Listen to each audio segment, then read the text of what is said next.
at third place. I don't know. I don't know about the Braves because, I mean, they just traded Justin Upton. Hayward's gone. Hayward's gone. They didn't really get much to help them now. It's more what they got in return is more for the future. Yeah, so I guess I could see the Mets finishing in third, the Braves fourth, and the Phillies last. I mean, it looks like B.J. Upton has to start now because Justin's gone.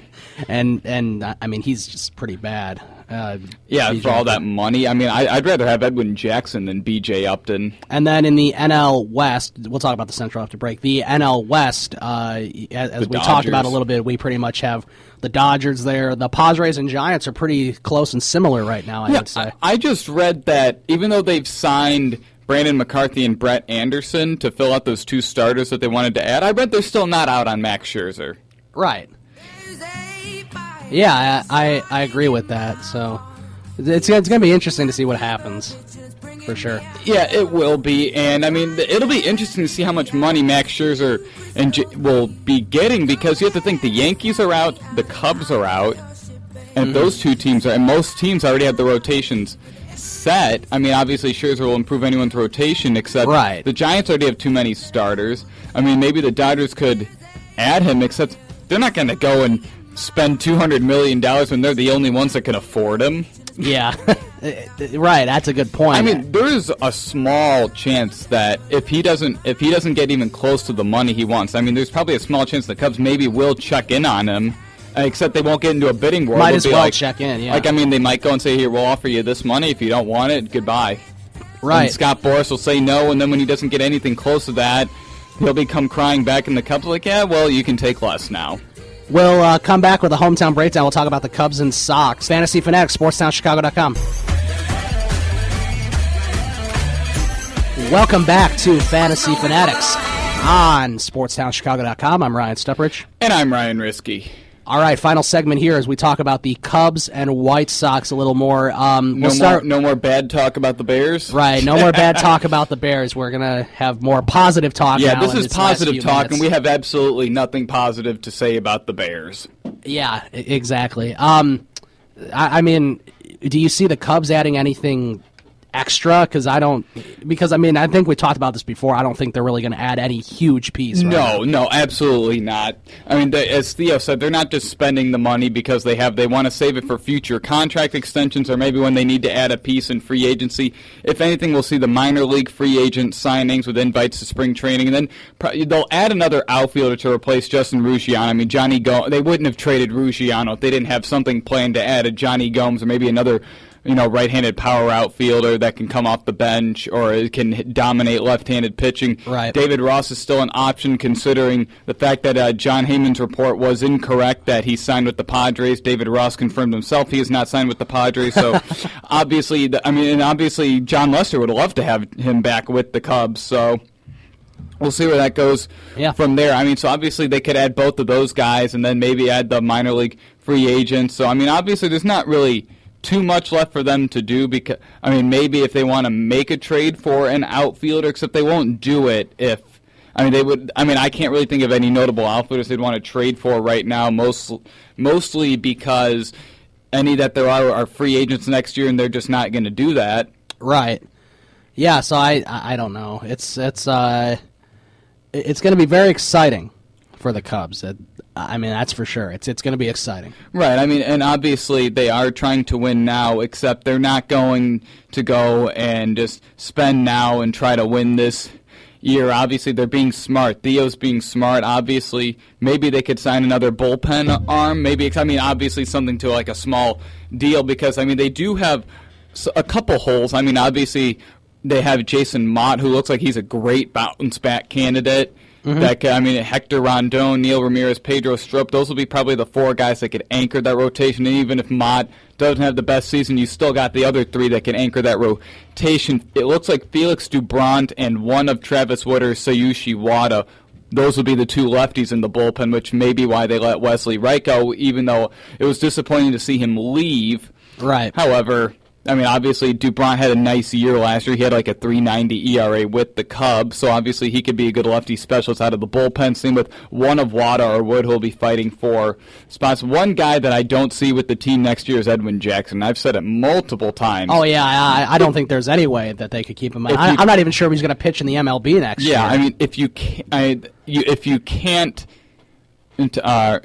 trade him, you just have to cut him. I get you have to eat the 11 or the 22 million you still owe to him. Except it's what they're admitting the mistake.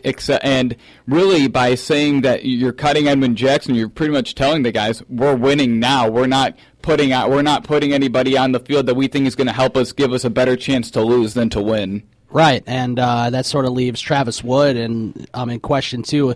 Is he our fifth man, or does he come out of the bullpen? It's going to be a tough question. Right, and obviously when he comes out of the bullpen, he would be more of a longer relief pitcher, so maybe with Sayushi Wada, except one thing that helps with Wood is you could always get an extra inning or two out of him because you don't have to pinch hit for him because he can swing the bat, so you don't have to worry about burning a pinch hitter or burning an extra pitcher. So obviously he helps there because he can give you maybe an extra inning so you can let him bat.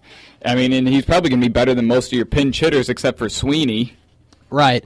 Now moving on to the White Sox, just real quickly. I mean, do they compete for this AL Central with Detroit?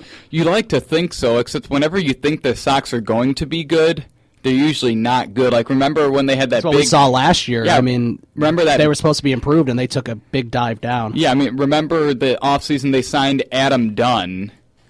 They were supposed to win the division that year, and he went and batted 153. Yeah, even worse than he was batting in 2014 here. Right. I mean, he went and batted 153. Gordon Beckham had a down year, and John Danks had an awful. There was a lot of guys. Still like Gavin Floyd and stuff. Yeah, Gavin Floyd had a bad year, and then the very next year, Alex Rios and Jake Peavy were both awful that year. Yes. And then don't forget the very next year, Rios, Peavy, and Dunn improved very much, and they were all three were in the running. That was 2012 is when the Sox were pretty good, and they fell off the last week. Right, and they were all in contention for the Comeback Player of the Year award because they improved so much. Beckham improved, starting rotation was better. They added some key guys at the deadline, like Kevin Youkilis at third base. Adam Dunn was batting like 260. I think he ended up batting 207, except he hit 42 home runs. Right.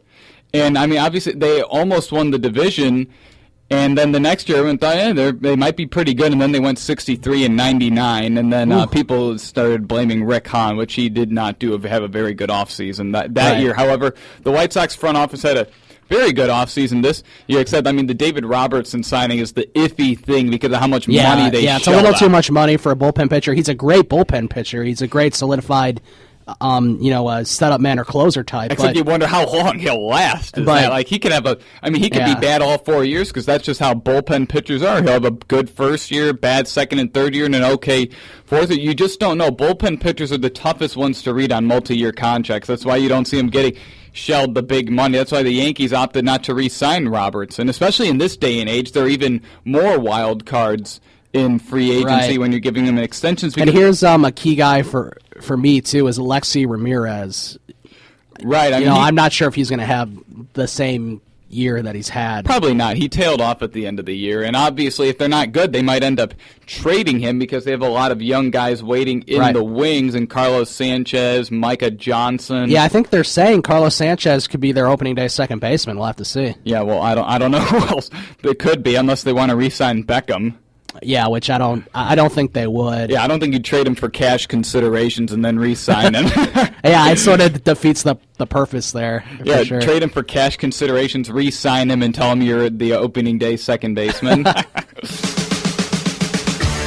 All right, this has been Fantasy Fanatics on SportsTownChicago.com. Thank you for joining us live from 2 to 4 today here on SportsTownChicago.com. We should be on next Friday. We will let you know. We're not 100% sure on that yet. That would be the day after Christmas, so happy holidays to everybody. I think Hanukkah's going on right now, not that I know, but I think it is. I think I saw some people tweeting like they were celebrating it at a basketball game yesterday. Right. So you can always follow us on Twitter at Ryan Stuprich. And at rrisky16. And we hope to see you next week. Take care.